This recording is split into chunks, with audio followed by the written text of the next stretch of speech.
Hi everyone, so in this video we're going to be talking about the product rule.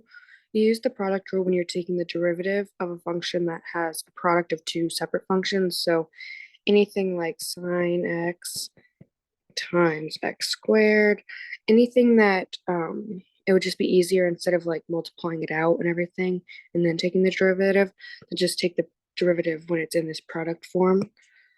So the formula is this right here. So it's just something you kind of got to memorize. The way I like to think of it is saying the derivative of the first term times the second term, and then you add that to the derivative of the second term times the first term. So like I said, you just got to kind of memorize it, but it's not super difficult of a formula to memorize. So we'll just go on to the examples. So when I do these, I like to separate them by terms so that I don't get anything like mixed up. So we can use this first term as f of x, and then our second term as g of x, and then we just use that formula to plug and chug. So we have y prime equals, and then we do the derivative of the first term, 2x, times the second term, 3x minus 7. And then I like to put that in bigger brackets so you don't get them mixed up with what you're adding.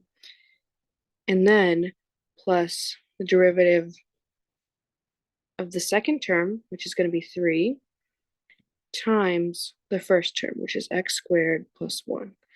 And I know like this is a lot of like different colors and it won't look like this on your paper, but just to keep the terms separate, that's what I'm doing right now. So that's pretty much all that is. You can like simplify it and combine, but usually it's not really necessary.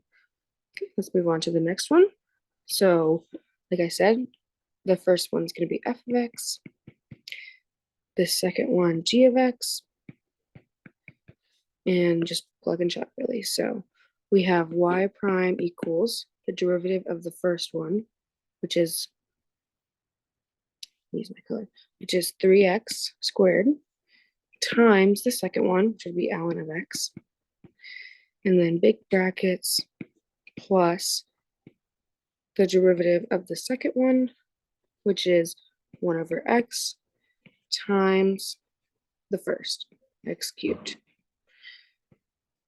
And you can kind of simplify this again, like I said, by like putting, the x cubed on top of her on the right side and all that. But I'm just going to keep it like that just to show you guys the formula. Okay, and then this last one, we have f of x and g of x. So we have y prime equals cosine of x times e to the x, bigger brackets, plus, since e to the x is just going to be, the derivative is just going to be e to the x again, we just have that again, and then times sine of x. Okay, so it's pretty simple. You just kind of, sometimes if you make silly little mistakes, like a negative sign somewhere, it'll get like messed up in the problem, and then you'll end up being wrong. So just make sure you're keeping these together. Some people even like to make like a chart, so you can like write what f prime is, f is, what g prime is, and what g is, to like get all of these out so that you don't like mix anything up when you're doing this equation or this formula. So you just got to kind of remember what the formula is and use the skills that you learned about trig derivatives, power rule, all that kind of stuff. So see you for the next video.